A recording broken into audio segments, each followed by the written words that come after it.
Don't quit just yet. If you're a skinny fat guy watching this, before you give it up, before you stop trying, before you stop going to the gym, watch this video. This is the video that I wish I had before I gave up my journey of transforming my skinny fat physique into the best shape of his life. Let me rewind the clock a little bit. I was a teenager, I lived my 20s, and like many of you guys have tried many different diets and programs. You've probably watched hundreds of videos by now. This is probably one of those hundreds of videos. You've probably flicked through TikTok and Instagram and looked at all the hundreds of different programs out there and secrets and diets that you need to be on to get into the best shape of your life. There's always someone trying to sell you something.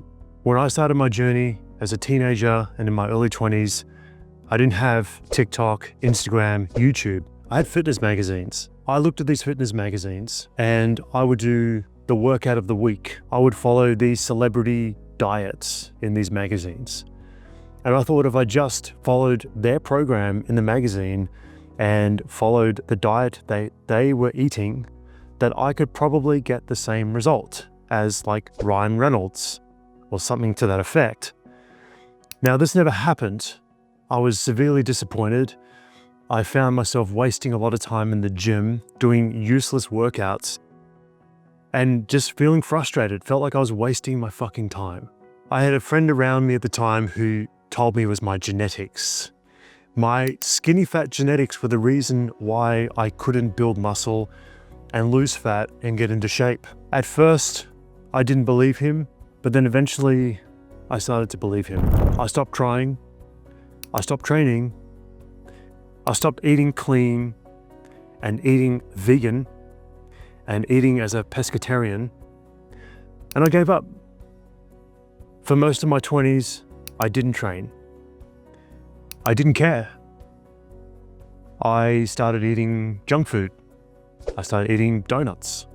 I started eating from the vending machine because I thought that physique was well and truly outside my range. I thought, I just don't have the genetics. I don't have the ability. I came from a family that didn't do fitness. My parents smoked every day. Some of them did drugs. I didn't. I don't smoke and I've never done drugs, so that's one thing I didn't take from my family. So I didn't have a supportive network to help me down this journey of getting into shape. I got to my late 20s and I decided enough was enough. I had to figure this out. I was sick all the time. I didn't like how I looked. I didn't feel confident about myself. And I wanted to really give this a shot. But I had to do something different. I had to try something different. I had to try things that I'd never done before. And I had to avoid and stop following these trends and these diets and these silly little workouts from these magazines. So I started to read strength training books and I started to really understand calories and macros and the importance of tracking calories and macros and getting enough protein. I worked night shift at the time. I worked a brutal night shift roster, 12-hour shifts, 7 days a week, sometimes 14 days a week, which made this journey even more unattainable. But I was really committed to getting the result. No matter what, I thought I'm gonna fucking give this a crack and I'm gonna give this all I've got, even though I was doing a brutal night shift. I was determined, I was committed, I would spend my night shift when I wasn't working, reading books on strength training and dieting and tracking my calories and macros. I then tried to figure out how I could train without falling asleep in the gym. I started this process of lifting and training and learning about my body and learning about diet and learning about all those kinds of things, and got to a point where I managed to get into the best shape of my life. I did this through bulking, I did this through cutting. I did that a couple of times, and I talk about how I did that in my book on my website. Free articles, you can go and check them out. I'll link some down below if you want a calculator that will help you calculate your calories and macros, the same one that I used to completely transform my skinny fat physique. I will link that up down below as well. Consequently, got into the best shape of my life.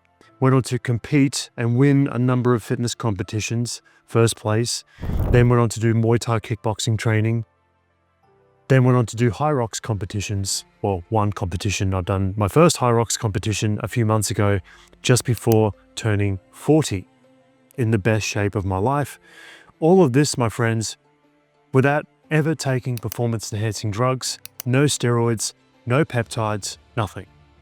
I need to share this with you. You know my story, very briefly. There's one thing you guys are missing that I missed in my teenage years and in my 20s.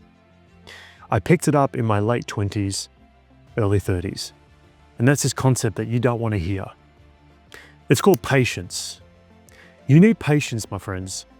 No fucking scrolling on TikTok. You're not going to get a transformation in 30 days or 2 weeks or 3 months.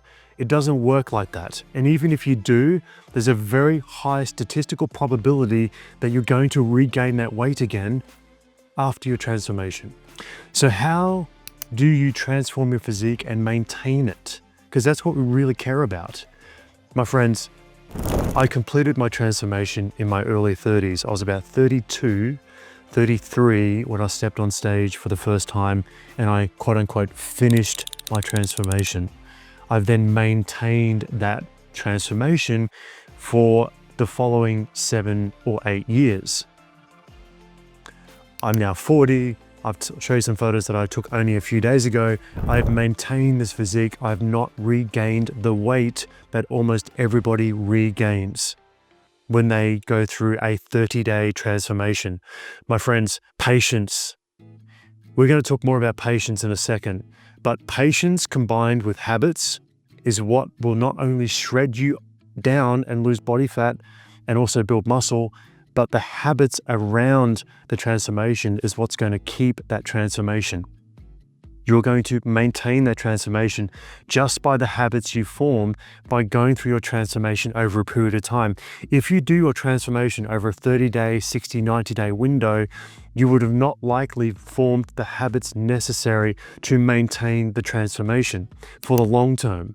This is for real. Guys, you need to reframe what a transformation timeline looks like. This is what it looks like. As I said, requires patience. Now, how much patience do you need? I'll give you a realistic rate of fat loss. I'll throw it up on your screen right now. Here's what a realistic rate of fat loss looks like for someone that is natural, not taking steroids, skinny fat, just like I was. Straight facts, I'll give it to you right up here on your screen right now. So you guys should be shooting for a target range of a shred somewhere between 0.5 to 1% of your total body weight per week.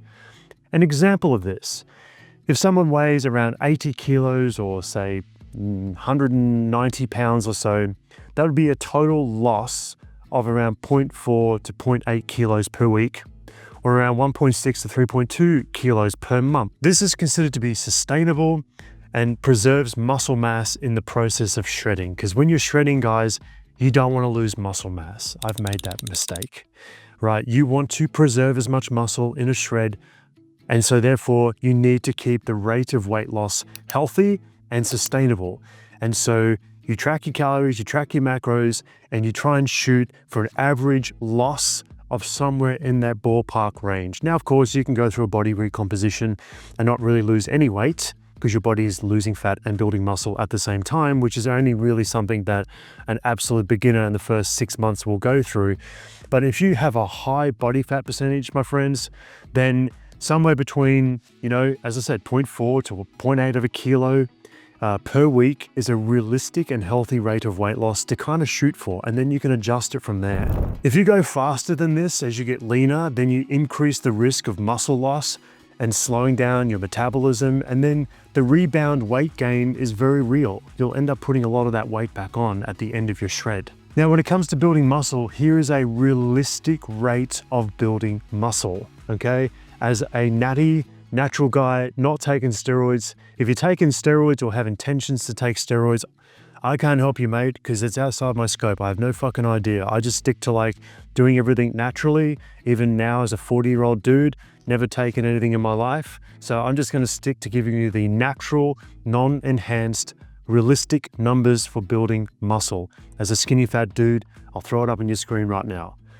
So this depends again on your training age. How long have you been training for? So if you're a skinny fat beginner of your first 6 to 12 months of, serious training, and I'm talking about 6 to 12 months of serious lifting, not fucking around in the gym for 6 months.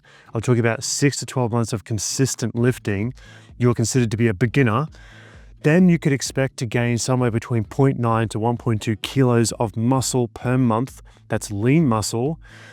That is your maximum potential if you've got everything dialed in, everything from your protein intake, your calories and all that kind of stuff, right? As you move into the intermediate territory, so 1 to 2 years of consistent lifting experience, then you can expect this to halve thereabouts. 0.3 to 0.5 of a kilo per month is what you can expect to gain as an intermediate lifter in a very slight caloric surplus. As you get more advanced, 2+ years, so this is the category that I fall into, it becomes a real fucking struggle to gain any muscle, right? I'll show you photos of what I looked like when I was 33 versus now, taken only 3 days ago. I haven't really built that much muscle in the last 7 years because I really have hit the top of my genetic ceiling when it comes to building muscle. And that's a real good tell that I'm not taking any fucking steroids, mate, because how can you look the same if I've been training very intensely for the last 7 to 8 years, probably more like 10 years now, that my muscle mass really hasn't changed that much. I still pretty much look the same. So advanced lifting, 2+ years of lifting experience, somewhere between 0.1 to 0.2 of a kilo of muscle per month. Per month, my friends, it becomes a real grind. Trust me. But when you get to my point where I've been lifting for many, many years, mate, I'm not trying to build more muscle, mate. I'm just trying to preserve the muscle I've gained, and I'm just trying to get a little bit stronger, a little bit better, a little bit more efficient with my lifting. And by the way, I enjoy Muay Thai kickboxing and I enjoy high rocks and competing in high rocks, and I'll show you some high rocks photos. And I'm going to do some more high rocks competitions. And yeah, I mean, look, mate, you can max out your muscle on your frame, but then you might want to do some other kind of fitness thing, like run a fucking marathon or something like that. So the numbers I've just given you assume that you're in a very small caloric surplus, okay? That you're doing progressive tension overload. I'll link up down below what progressive tension overload means. It is the most fundamental concept in muscle hypertrophy and strength training. You must adopt progressive tension overload. You must have a high protein intake of somewhere between 2 to 2.2 grams of protein per kilo of body weight per day. It's a rough estimate. It doesn't have to be exactly that amount, but it does need to be much higher than what you're probably already taking. And you need to be consistent, not perfect. So now that you guys have a firm, realistic understanding and a realistic appreciation of just how much fat you can realistically lose per week and per month, and how much muscle you can realistically gain per week and per month, then that will put your timeline for a transformation in perspective. No more fucking scrolling, mate. These people online, I don't use TikTok and I'm barely using Instagram now, are full of shit. Literally, they're just selling you lies, mate. They're selling you these unrealistic transformations. A lot of them fake the funk, mate. They fake their transformations. They fake the realistic time frame it takes to not only get into shape, but maintain it.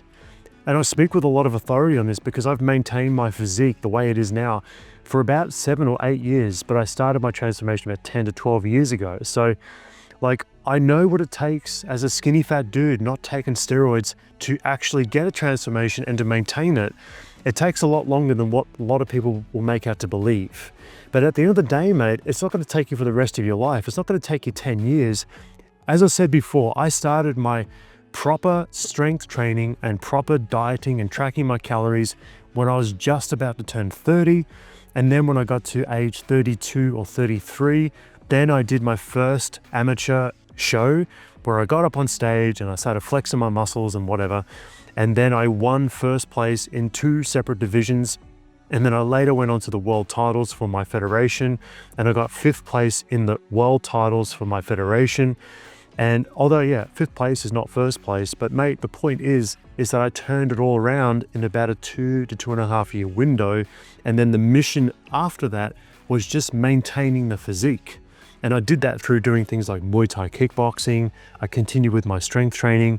And then I started High Rocks training only about 6 months ago or 8 months ago, because High Rocks now is taking over the world. So now that we've reframed for you guys what our realistic transformation looks like on a timeline, there's no reason to fucking quit after 30 days if you don't get the results that you're looking for, because this kind of transformation takes years. And not many people want to tell you that, because that kind of advice doesn't sell. In fact, I'll be surprised if people are still watching to this part of the video, because nobody want to hear that. Nobody want to hear that. But this was honestly the advice that I would tell myself if I was about to quit in my early 20s. I wish I had this video. I wish I had someone to say, Brad, you're doing all the wrong fucking things, mate. You just need to be a little bit more patient. You need to follow a proper strength training program, like push-pull legs. You need to get your protein up. You need to be consistent, 3 to 5 days per week of training. You need to be patient, mate, and you fucking got this. You've got this. You can do this. It's not about your genetics, mate. Your genetics play a role, but they're not the overarching dominating factor for your transformation. My genetics haven't changed, but my physique has. So I'm not null and voiding genetics. They are important and they do play a role, but my transformation has occurred even though my genetics have stayed the same. So I wish I had this video to watch before I quit in my early 20s. And then I came back to this whole process in my late 20s and 29 turning 30. So don't fall into this trap of the comparison syndrome. Get off fucking Instagram, mate. Get off TikTok. These platforms are helpful for many different things because they can be educational. But mate, if you're looking at other people on TikTok or Instagram and you're comparing yourself to these people, then you're going to lose, mate. I'm telling you. When I started my transformation when I was 29 turning 30, I didn't look at anyone on Instagram, because at that point Instagram was around, it only just come out. I wasn't looking at anyone on Instagram. I wasn't comparing myself to anyone. I just stayed in my head and I focused on myself and I focused on my own transformation. I did not compare myself to anyone else. The only physique that I used as motivation for a transformation was one that I thought looked realistic and attainable. And that was a photo that I'll never forget. It was of Ryan Reynolds, him kneeling on his knees in chains. That was the exact photo that I used as my motivation for a transformation.